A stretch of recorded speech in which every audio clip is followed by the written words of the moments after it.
ಅವರಿಗೆ ಉದ್ಯೋಗ ಕೊಡಿ, ಅವರಿಗೆ ನೋಟಿಫಿಕೇಶನ್ ಮಾಡಿ ಅಂತ ಅತಿ ಇತ್ತು ಅಧಿಕಾರಿ ವರ್ಗದವರಿಂದಾದರೂ ಶಿಫಾರಸು ಮಾಡ್ತಾರೆ.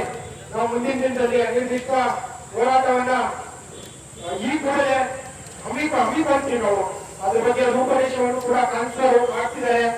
ಕಾನ್ಸರ್ ಅವರು ಕೂಡ ಈ ಹೋರಾಟವನ್ನು ಉದ್ದೇಶಿಸಿ ಒಂದೆರಡು ಮಾತಾಡಬೇಕಂತ ಕೇಳ್ಕೊಳ್ತೀವಿ.